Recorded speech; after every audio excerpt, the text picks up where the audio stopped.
Good afternoon, everyone. I am incredibly excited to have a wonderful guest. This is Miss Nzingha Nommo, who is the owner, creator, curator, and entrepreneur behind Afriware Books. Thank you so much for being with us. Oh gosh, it's such a pleasure to be here. I have a history with Miss Nzingha, given the fact that my book, Sune's Gift, is sold at your store. Absolutely. So I appreciate your business, but I think today it's more important to get an idea of who Miss Nzingha is, what her story is, and how she came to this point. So my first question is, what is your mission? And why is your mission important? Okay, well, part of what's, and thank you so much for that introduction. I really appreciate it. Just being in your midst is an honor. Oh, you're so sweet. You're very, very sweet. So yeah. But you know, when I first got started, something, an image, really changed my direction.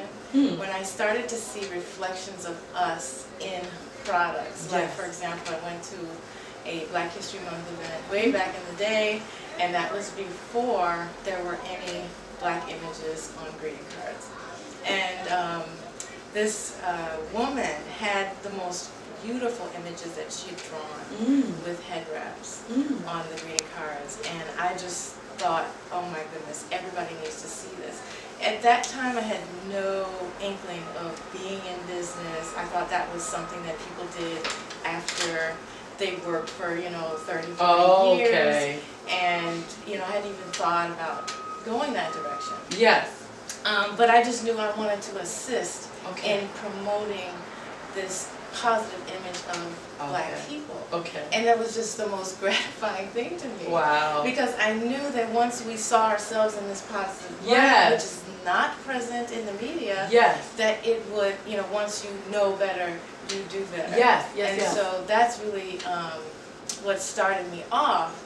But in terms of a mission, as many people that begin to see themselves in their true light that I can reach. That just fulfills, every cellular, every fiber of your being, as a cell of your anatomy. Absolutely. And one instance I'll share with you. Where a little girl, she was about maybe 4 or 5, came in the store with her mother. And first she was very reticent. She was very hesitant, looking around like, what is this place, And her mother was encouraging her to come walk around. And they came upon this book called Designed by God. Designed by God. Special. And on the cover, now there's stick figures, which you've seen anywhere. But these particular ones had beautiful brown colored faces. And if you, I'm replaying this in my mind, and it always goes in slow motion. So once the young lady spots it and the mother spots it at the same time, she says, "Oh, honey, do you think you'd like this book?" And she expressed an interest. You could start to see her, come alive and brighten her smile and everything. And then they slowly just lowered to the ground. And she read every page to her. How her beautiful smile is of the sun and her color. And she was just like, she became a different child. Wow. So that transformation, being present. And ushering in and encouraging that type of transformation just gives me, goosebumps. Wow. It's very fulfilling. So while it's, I'm selling these books. But it is reconnecting people to their source. To their source, to their true image. Reconnecting them to their source through revealing their true positive image to them. That's the mission. That's it. That's the mission. That's beautiful, beautiful. So now before Afriware, before these wonderful experiences of seeing young ladies light up, what work did you do? I was actually an engineer. I started off as a concert pianist. I thought I was going to be the next Black Andre Watts. Sure. Familiar with him? But my dad, beloved father, Bunton, he took us to see his concerts. And before then, my images were like Beethoven and Bach, which were definitely European. And when I saw him, I said, oh, I'm going to be the next Andre Watson. Oh. And then, you know, Dad said, well, you have to eat now. You know, even though this is the interesting part, though. Her father was a musician. A very famous, wonderful, acclaimed, genius of a musician. So what do you think motivated? Did he feel as if he struggled financially and therefore didn't want you going down the same exact path? Because it's surprising to me that someone who is a renowned, accomplished musician, singer, chorister, music educator, then tells his daughter, don't go into music because you gotta eat. So please, give me some, like, what was his motivation? In other words, you need a kind of gig on the side. You need like a safety net. Okay. And I think he saw, you know, I thought he saw the practical side of applying the craft. Okay. And I didn't have anything other than that music, you know, love for music at the time. Okay. So in retrospect, I'm so thankful because in this society it gets, you know, very challenging at times. And it's like, oh, I can just be an engineer. Okay. You know, and make, you know, plenty of money on So you became an engineer. Became an engineer. So you have a bachelor's of science in engineering. Yes. Okay. Electrical engineering. Did you go on to like even further studies in engineering? Yeah, I did the master's, as well at Georgia Institute of Technology. So bachelor's and master's, both degrees in engineering, and then you were practicing. You were practicing engineer. Yes, I was working at AT&T. I had many, you know, summer jobs. I always trying to encourage the young people to get as many, you know, as much experience as you can prior to graduation. So I had plenty of experience and a scholarship from them to get the master's degree. But once I got there, you know, it would be one thing if you could really just hone your skill set that you learned. But in practicality, there's the politics that are involved, the bureaucracy that you have to go through, and sometimes that becomes a greater battle than just bringing out and refining your skills. And so that mixed with racism, the glass ceiling, and racism, sexism, all of these isms, oh, absolutely, played out to the hilt with people who I thought were educated. Was very, you know, that was just such a disappointment for me. Oh my goodness. There was kind of a very monumental time that came with the Focus magazine, which was an employee magazine. And if you look, you can find the same cartoon in Survival Strategies for Africans in America by Tony Browder. He thankfully captured these images for, you know, the generations. But it was showing the Earth, you know, the globe, and every continent has a human being on the telephone, just showing how AT&T was reaching out around the world. And every single continent has a person on it until you get to Africa, where there was a gorilla. Just so silly. I mean, stupid. You know, and what year was this? What year was this? I'm very curious. Oh gosh. Ooh, I wish I knew exactly. It was the 80s. The 80s. No, so, early 90s. Early 90s. The early 90s because I graduated in 89. Yeah. Wow. So to say, so this entire employee magazine with an image saying people live on other continents. Yes. But the people in Africa are basically gorillas. Same difference. Yes. Ooh. It was just horrendous. We were livid. And so that kind of put in perspective to me. Who you were working for. Exactly. Like the ethos of the company that you were working for. Well, wow. How I was spending my time. How you were spending your time, your effective life. Use of my valuables. Yes, yes. You know what I'm saying? And then at the same time, we formed a Black Book Club. Okay. On at site. Your job. Okay. Reading Invisible Man, wow. Education of the Negro, and Black Economics by Yawson. And that just totally, when in that book is this worksheet that you can put down all of your expenses and whether or not they are going, that money is going in the community, redistributed, or out of the community. And then I saw when like 99.9% I'm sure. for rent, you know, clothing, etc. was going out. It's like, whoa, I've got a lot of work to do. And what can I do to contribute to the change? To be of service. And so that with combined coming with into seeing, my own, you know, with the value and importance of culture, it just became clear that I needed to make a move. I needed to invest in myself. So, and how did you do it? How did you jump? How did you make it? So, for those of you who are watching, the reason why I call this series The Jump to a certain extent is because of a Steve Harvey clip in which he says that all successful people, or most successful people, at some point have to jump, have to get to a cliff and jump, meaning take that leap of faith, risk it all for your freedom, for your success. You have to jump. He says if you jump, your parachute will open. It may not open immediately.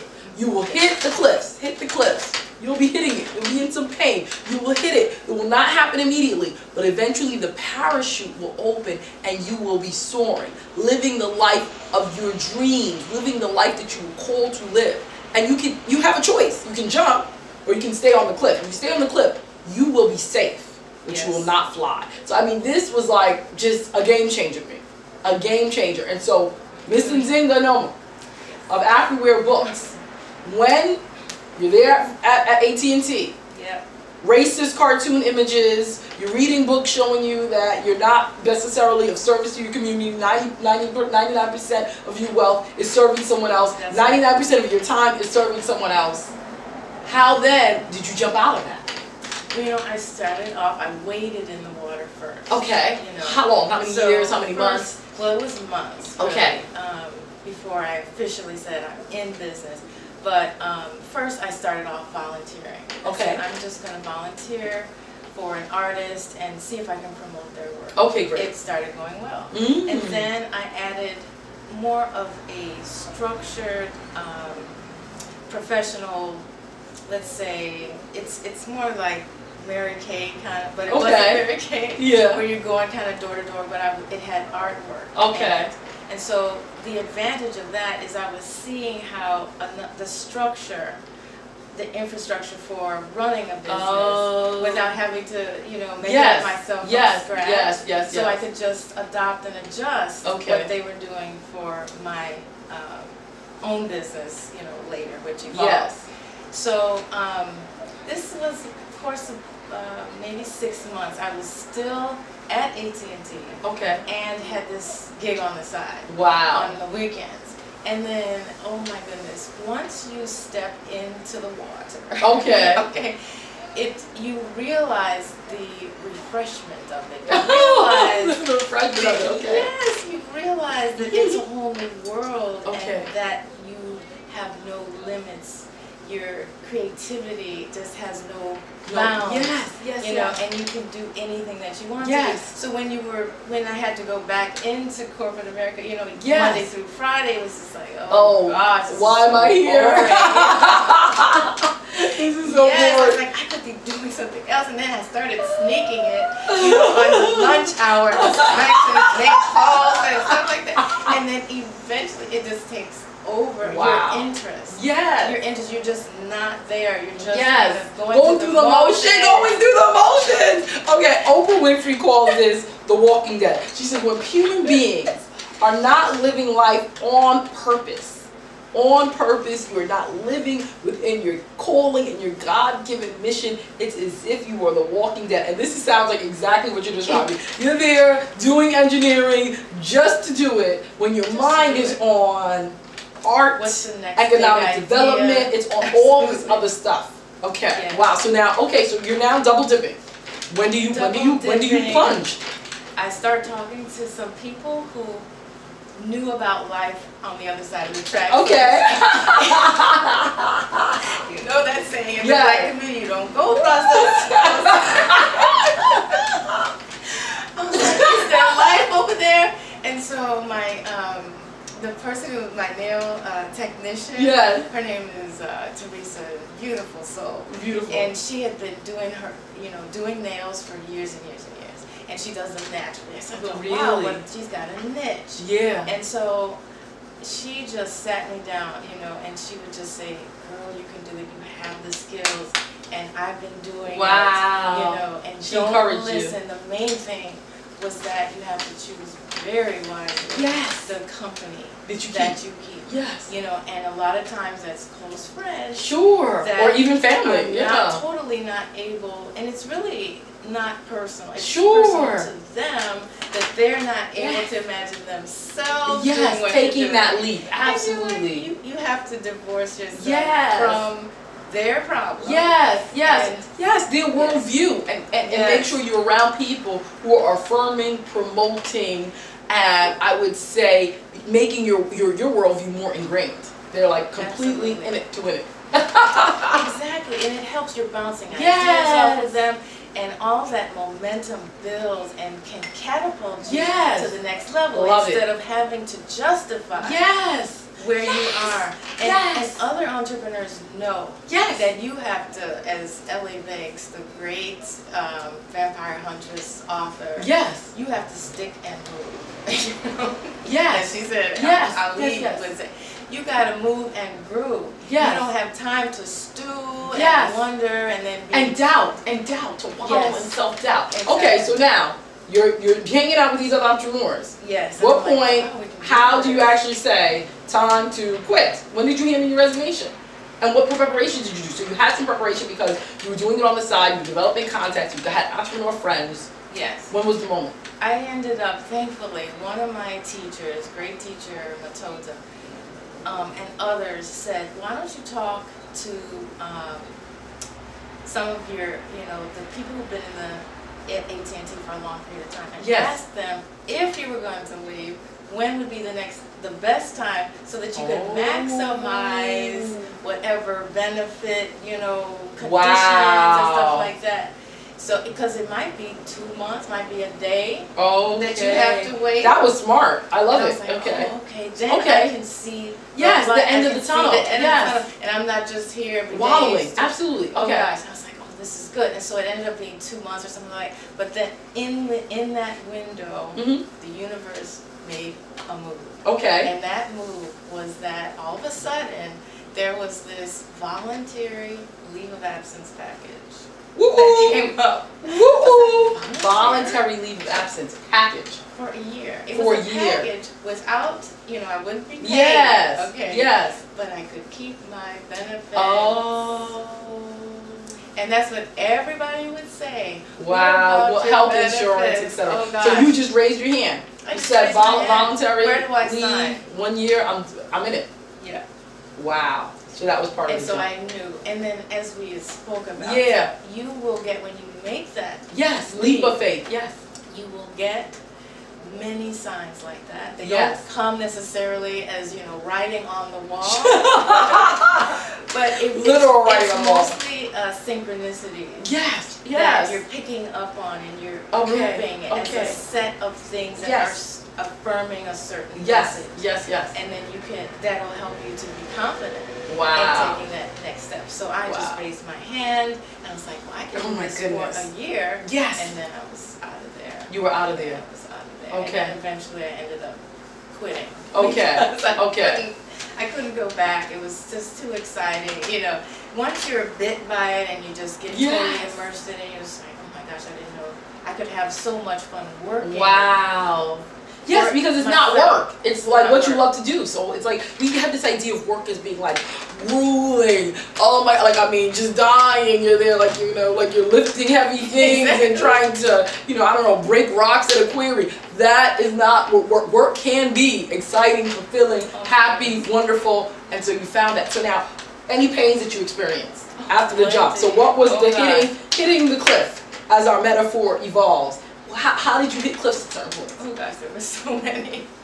There's so many tests. Test for the testimony, people. Test for the. You cannot have a testimony without a test. What were these tests that you experienced? What were these hits against the cliff?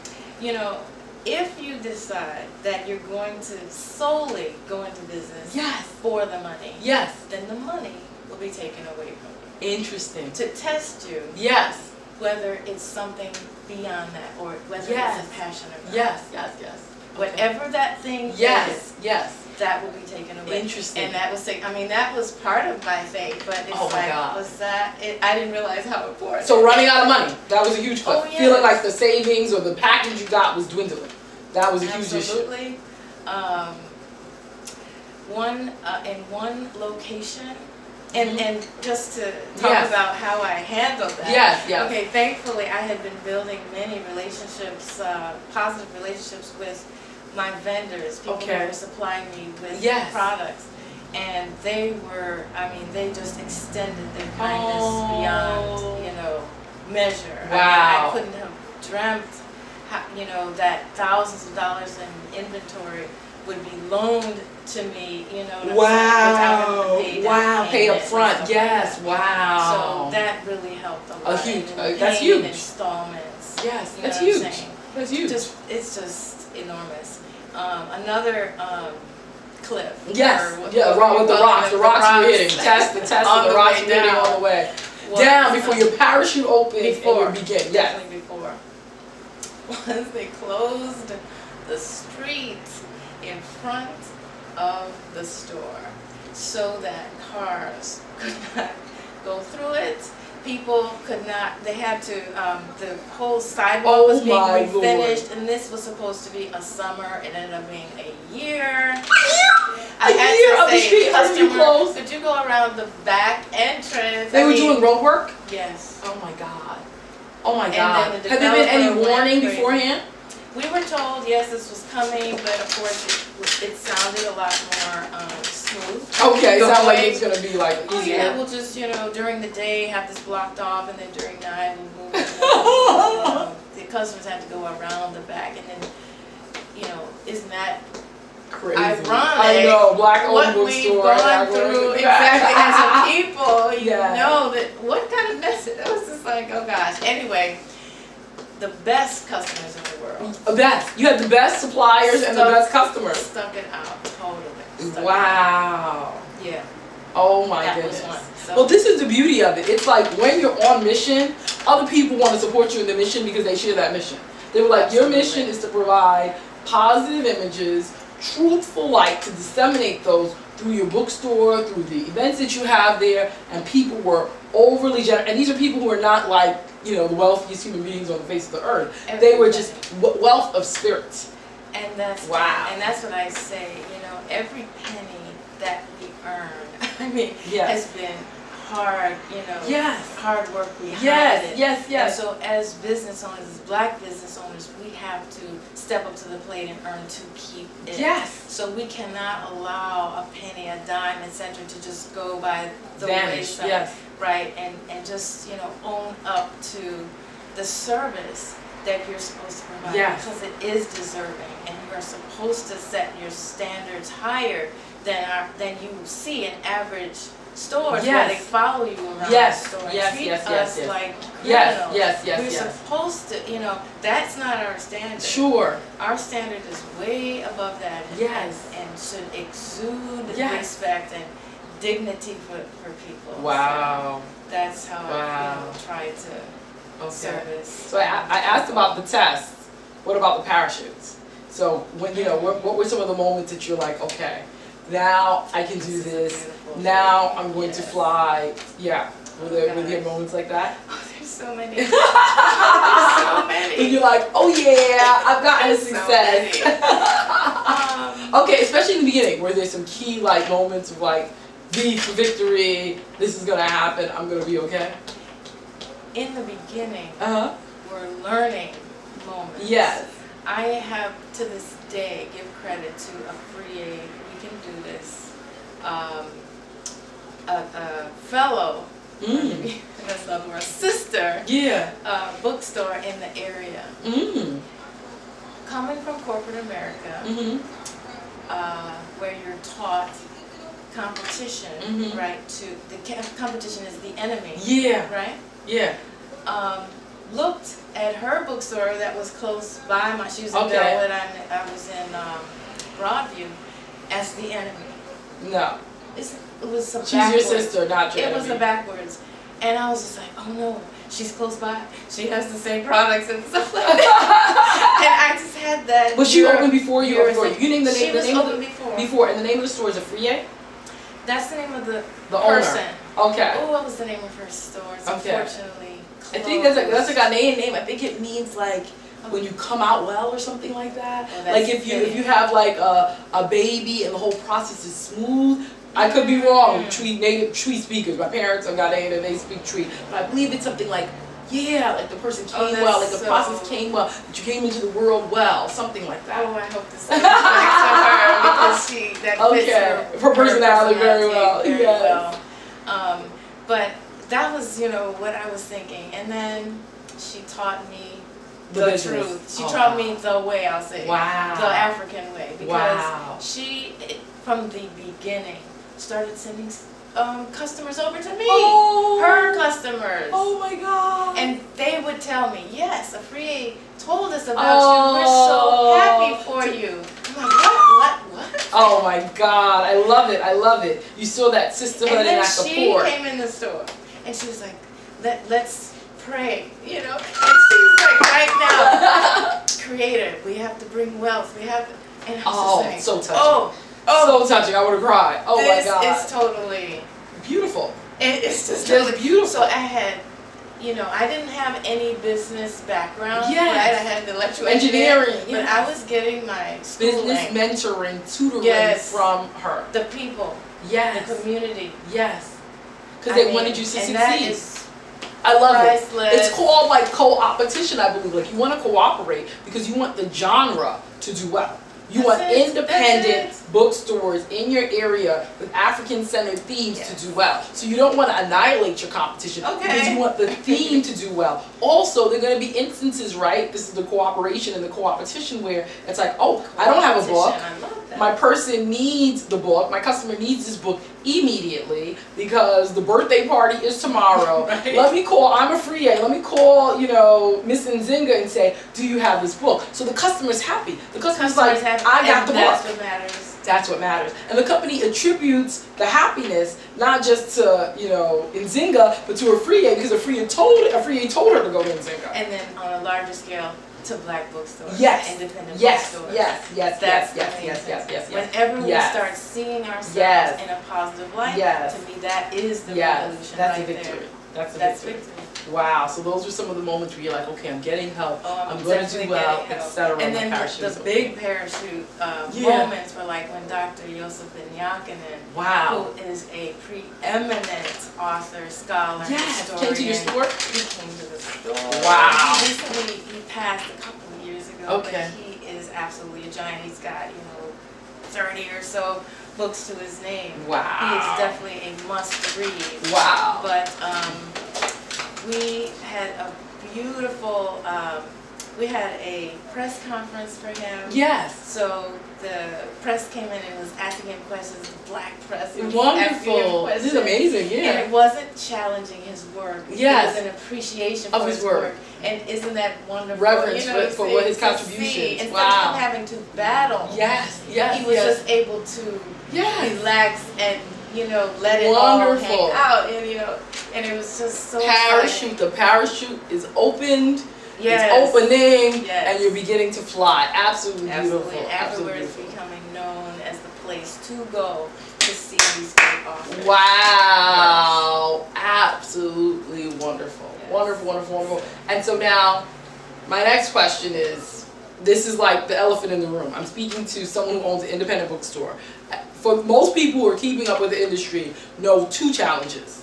One, book sales are being challenged by ebooks. So just the whole idea of like a print book is to a certain extent wavering or waning. And then second, independent, not just bookstores, but independent entities in general are struggling because of like the Amazon, Walmart, Target, BJ's, Costco effect. So many people pressed for time are going into these big gigantic stores or these big gigantic online retailers where they can get so much at one time. It's convenient as a customer. What does that do to those mom and pops establishments? They can't afford to give those steep discounts because they don't have the volumes. So how are you redefining, improving the independent bookstore model so that Afriware is still here 50 years from now? Exactly. beautiful lead up to my response. First of all, when I got in business 23 years ago, there were almost 30 Black-owned booksellers in the city of Chicago alone. Here we are 23 years later. There's now four in Chicago and 64 in the nation. If that. Because I saw another statistic that was closer to 50s. And then I called all the bookstores on that list, and many of those phones were not ringing. You see, and this is a dynamic list because it's a dynamic list. So I mean, so they had a list of 54. I'm calling and calling. Many of them, in many instances, no answer. I try to go to the website, and the website is not here. So I mean, we're lucky if we have 50. Like 50 would be a really phenomenal estimate. So I mean, I'm sure you saw your 64. Exactly. I'm sure you saw 64 somewhere, but I'm saying, like, you know, I saw a list of 54, and many of them were not. And so. Right. Well, we know it's a dynamic list. That's like one per state. Thank you. You know that's not enough. Thank you. And so, yeah. So how are you evolving? What's changing? You know, how are you doing? You know, first of all, I have to thank, of course, those that came before us. Yes. Our ancestors. Yes. That paved the way. Yes. There's booksellers like African American Images. Yes. Afrocentric Bookstore. Yes.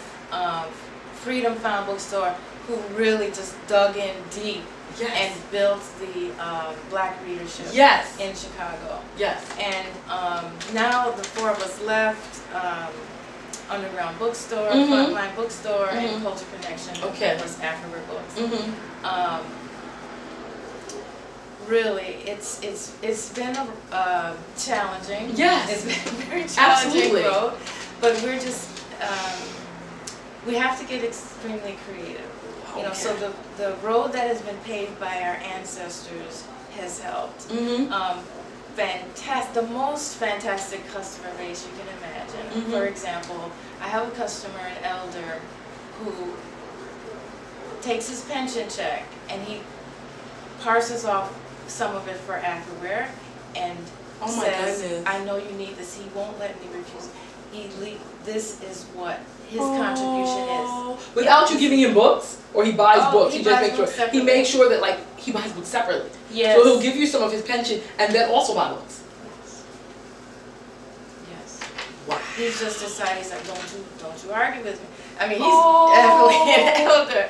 And he says this is what he does. He has to remain not anonymous, but this is his part of his legacy of life. And you know what that's just it's so beautiful. What a sacrifice. I have another customer. A pensioner, people. Oh my God. She her name is Kisa. She is responsible for Afriware being one of the first booksellers or first stores to carry Carol's Daughter. Oh, for example. Yes, these natural Thank God I'm natural. Now, when she first came to me, I was like, oh, this is not a beauty salon. I'm a bookseller. Why are you giving me beauty products? Yes. Okay, she didn't let that deter her. Excuse me. She come back. She brings the actual product. I think you should try it. I think you'll like it. Then she called back. What did you think of it? You know what I'm saying? She took it upon herself. Yes, to pursue you. To pursue that, and thankfully, I finally saw. And now, are beauty supplies some of your bestsellers? Like the shea butter, the TGIN, the oils, and so forth? Absolutely. The black soap.